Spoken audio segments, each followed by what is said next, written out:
Hello everybody, this is En Route, and today I have a message for you. This message is a little different than some of my other messages, but it's an important message, and it's something that needs to be tackled at a more grand scale. And I'm not really sure how we tackle this, but the first step to doing anything is to talk about it, is to put it on the table and to lay down the details, the facts of the situation. So recently there was a woman who was on a highway where the speed limit is about 60 miles an hour, and she was approached by officers, and she was in a state of disorientation. She was injured, and she was clearly intoxicated and under the influence. And while, yeah, she was on foot and intoxicated, it seemed as though the police didn't want to continue interacting with this woman further because there was really nothing that they can pin on her, because it's not really necessarily illegal to walk around drunk, but they were in fact very negligent of the fact that she was on the side of the road, and she did plead and ask for a ride to the nearest gas station. 13 minutes later, 911 is called, and she has been struck by a semi. So this woman has now passed away. She was begging and pleading for officers to take her to the nearest gas station so she can have a moment to rest and not walk this dark, long highway. Mind you, she was running from domestic violence, domestic abuse. So she wasn't in her best state of mind, and she wasn't looking the best, right? You know, she wasn't presenting as a desirable woman. She was essentially on her last limb, and these officers were the last line of defense against her losing her life and her saving it and keeping it and being able to change her life and actually get away from this abuser in a way that would have been a lot less traumatizing for a lot of people. But unfortunately, the negligence and the depravity of the situation, it doesn't end there. Her body was then very quickly cremated at an animal hospital, and then there was no biopsy able to be done, so there was no ability to see whether or not she had, how her alcohol blood was, what her alcohol blood content was.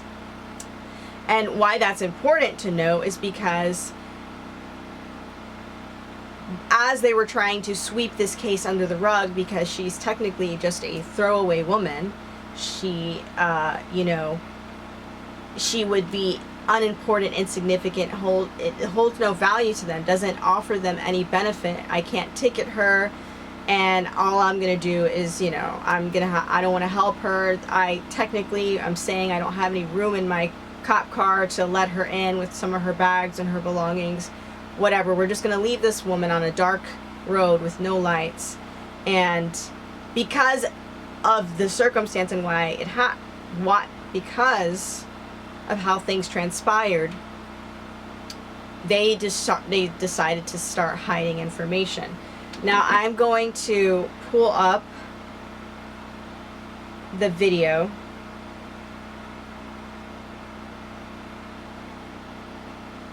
Here, I was watching, sorry, that's not the video.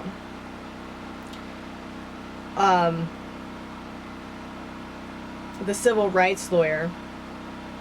Definitely check out his channel. Please take me there. We can't give you a ride. Please. I don't have nowhere to put your stuff. In the trunk? My car is full. After this video was released last week, it went viral. I believe authorities tried to suppress it. So, Come back with updates. definitely check his video out, because he's going to look at it from a very from a more perspective of a lawyer. All right, I'm coming on to talk about this subject from the perspective of a woman, and from the perspective of a woman that has had to deal with abuse and violence from men. So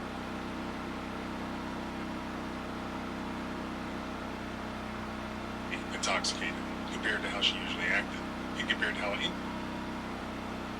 where I am, so he talks about a lot of stuff here, and I'm trying to find the part stay where. off this white line, or you're probably gonna get run over if you stay on this white No, line. So as you can see, and this is why there was a lot of talk about there being a premeditation with this woman's death, because of a lot of the things that the cops did, said, and how right after it was just so much foreshadowing. Stop and rest.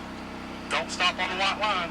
I'm sorry, I can't see this. Well, you don't need to see me. Just listen to what I'm telling you. Okay. Keep walking north to get to Kennett. If you're going to stop and rest, lay in the grass or stay off this white line, or you're probably going to get run over if you stay on this white No, line. I've kept You're it. probably gonna get run over. When we come up to you. So, I was trying to this. well, I'm just. And so, mind you, she is intoxicated. They know she's intoxicated. They do not care that she's intoxicated, right? I did write some notes on this because it was actually very upsetting to see her asking for their help, and even in the departure of the police, she says thank you anyways, right? I don't want you to get run over. It's a dark road. I can't see nothing without lights. It's a dark road. I can't see nothing. You probably should have stayed at Mr. T's till daylight then. No, they told me, the woman told me, she said, you got bags, you can't leave your bags. You can sit in the parking lot. She said, I will call the police on you. Okay. I said, for what? I'm doing nothing. Clearly she's slurring. If you want to stay in Missouri, this way. She doesn't All your know. stuff in my car.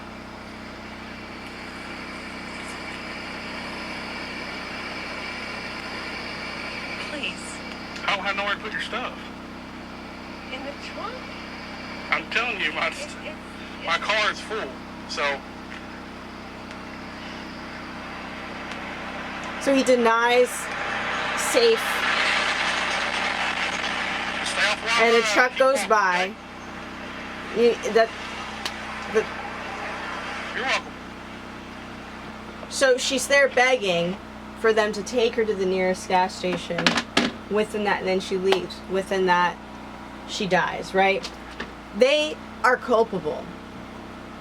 So if you watch that lawyer's video, you'll get an even better in-depth idea of what's going on. I'm here trying to inform the best I can, so I'm trying not to leave out too much information. So what I wrote: it was very clearly acknowledged that she was exhausted, injured, and disoriented. These cops, they knew exactly what was going on, and they didn't help her, because this is unfortunately how a lot of men move. They put women in vulnerable positions, and then they leave them for dead. These cops knew exactly what was happening, and they had no humanity towards her. And I know this might be crazy, but I feel like the negligence here, they honestly belong behind bars, because they are culpable. They are an accessory to her death. because they didn't help her. She pleaded. These people are supposed to be public citizen safety people. They're supposed to help the public, right? But yet they're putting the public in more danger when they stop her. For what? Why did they stop her? Because they wanted to ticket her. Once they knew they could get nothing out of her, what do? Oh, well, of course, or maybe they thought she was just someone deceased on the side of the road, whatever the case might be. The point of the matter is that the negligence was so great. You saw that she was disoriented. She told you she was injured, that she had a broken shoulder or something, and that she was being beat by this man. Clearly, her head was not in the right place. And the problem with this is that when you're not in the right place, when you're injured, you can only do so much, right? And men know this. They can disorientate you to a point where it doesn't kill you, but allows you to put yourself in a vulnerable position so that they show no culpability. And so many women, unfortunately, they leave the planet like that. And it sucks, because we sit here and we wonder why so many women have decided to stay away from men, when so many men in the good old boys club and this and that, right, work together to keep women in vulnerable positions instead of helping them. What did they want to do? They came there to put her in an even more vulnerable position. And then they said, oh, okay, well, I can't really ticket you. There's nothing really we can do. Okay, you're just lost. Well, there's no safe places for you. Sorry, you should have, stayed back where you were. She's having some trouble. And the fact that there's no resources available for people that are running away from harm, isn't that another red flag that, oh, well, society is built and structured in a way where if you are running from harm as a woman, disoriented in this way, and you're not, desirable enough to help, well, then what's going to happen? You're going to be left for dead. And if you can't handle it yourself, well, you're screwed. Negligence and weaponized incompetence is what was displayed by these two male officers. If there was a female officer there, I promise you, she would have been taken to the gas station. Far too often, women are left in vulnerable positions like this, and the men are around them who are supposed to be protectors, providers, and leaders end up being the people that we have to protect ourselves from far too often. The abuse of power over women is exactly what is displayed here. If that was their mother or their daughter or a woman they cared about broken on the side of the road, they would have taken her. They would have picked her up. They would have been a gentleman, right? They would have actually gotten her to safeties.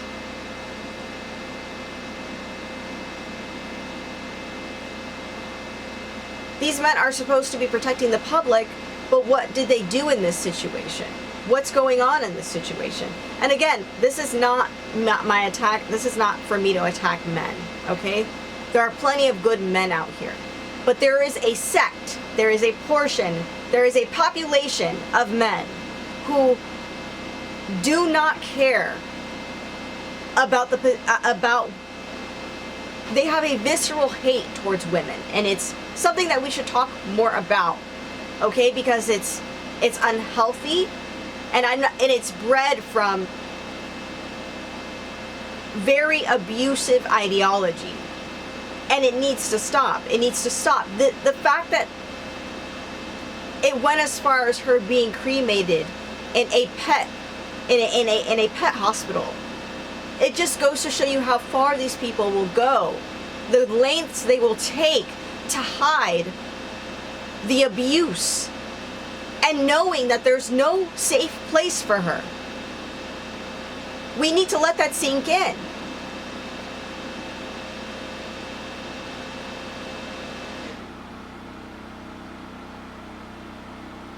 One of the officers asked her, "Where do you want to go? Where are you going?" And clearly she was running for her life. She clearly knew, she knew not where she would have able to, she doesn't know where she's going to go. And as a public protector, how is it that he didn't have the means or resources to tell her how she could find a place that is safe? Why isn't there a safe place for people that have to get away from situations? Like, you are here for public safety, but how are you keeping the public safe when the public someone in the public is in danger and they need a place to go and needs somewhere safe, and you're just like, well, there's nowhere to go and I'm not going to take you anywhere. You're on your own, you're on foot, good luck. And then what happens? She becomes essentially roadkill.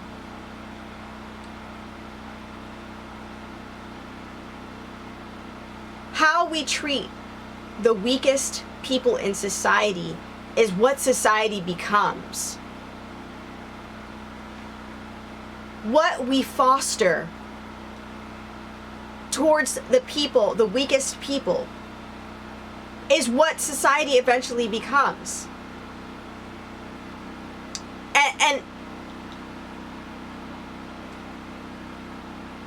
there's just so much to unpack here, because it's like she gave out very specific information.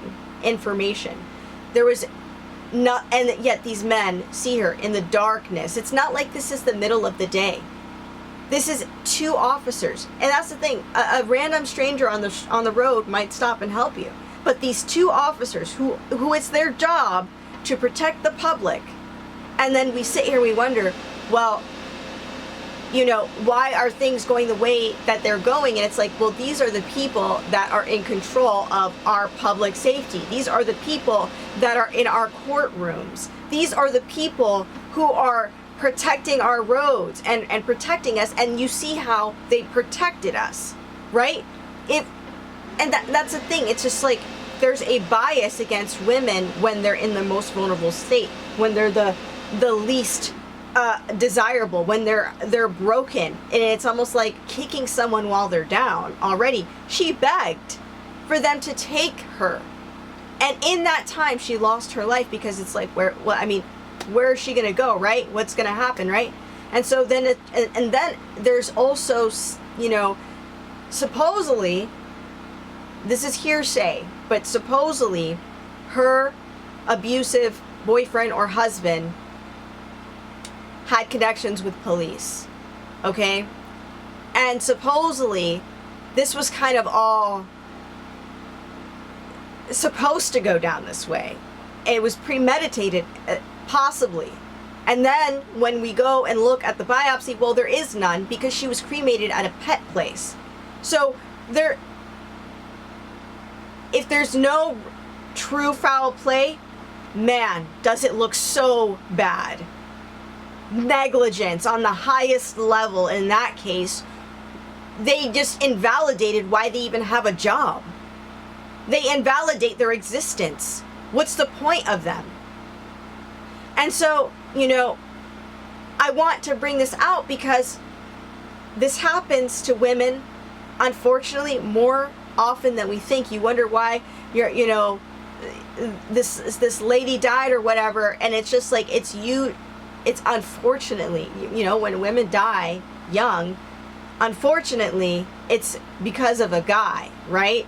And there's a lot of these covert ways men go around destroying women's lives, taking their lives, or putting them in situations where, yeah, maybe he didn't necessarily take her life, but she is unfortunately bound to him in one way or another. And so the abuse has gone on in so many different ways, and then people wonder why is there this 4B movement? Why are women becoming so tight with their time, with everything, with their energy? Because women are waking up to the fact that most men don't have their best interest in mind. And unfortunately, are we supposed to just keep a blind eye to that? When a lot of the time, women unfortunately are siphoned of all of their life force and energy without it being replenished back properly, because the feminine masculine is not in balance. And then a lot, you know, that's a lot of the thing. And then and men want to pretend like they don't understand this or they don't know this. Weaponized incompetence. Oh, I have too much stuff in my trunk. Sorry, you're just gonna have to walk when it's 2 minutes down the road by car. You could have saved this woman's life, but instead, she wasn't good enough for you to move her feet. She wasn't cute enough for you to move your feet. Oh, this is what I'm saying. It's just like, and the thing is that this happens more often than we think. It's just not so sloppy, you know? And on the report, it said that she was sober-minded and da-da-da-da-da. You look at the footage, she was clearly not sober-minded. They pointed out the fact that she had a bottle of liquor with her. She lied and she said, oh no, that liquor was from the other day, blah, blah, blah, right? Her sister finds a receipt with the purchase of that specific bottle stating that it was from that day. So clearly she was intoxicated, she was drunk. And then another, I don't know, I'm not sure if he was a lawyer or whatever, pointed out that she was intoxicated in public. You could have at least taken her to jail for a night, put her to sleep, let her get her head on straight, and then let her phone somebody. That her boyfriend took her phone, so it's not like she could call anybody. It's not like so they knew she was in a completely vulnerable position. No phone, being abused, clearly intoxicated, injured, disorientated, in a dark road, and you're just like, oh, sorry, you're on your own, kid. Peace.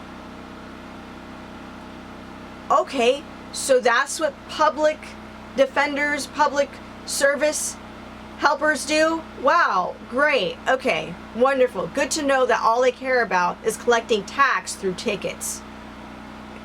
You might as well just say the tax police instead of whatever else you guys want to call yourselves.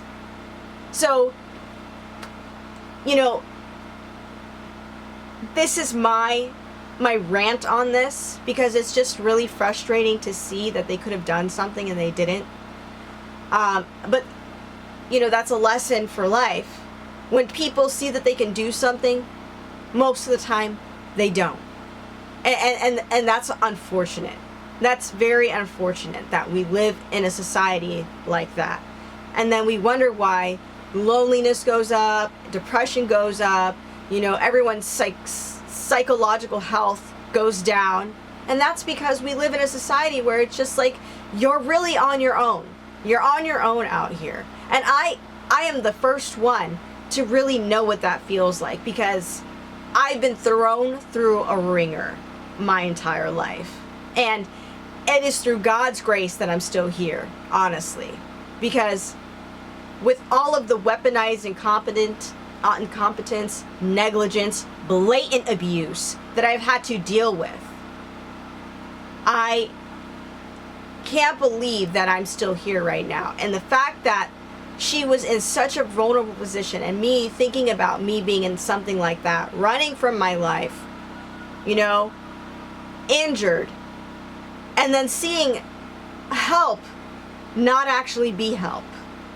And far too often when you meet with a police officer or a sheriff or whatever, you think sometimes you're getting help, and then you're staring the devil right in his eyes. And I've had those experiences. And I don't know why this keeps happening. But my God, I pray that all the people raise up to stop this, because this can no longer continue like this. So, in the mighty name of Jesus Christ, I rebuke the plans of the enemy. And I say, hey guys, this is en route, and I'm out.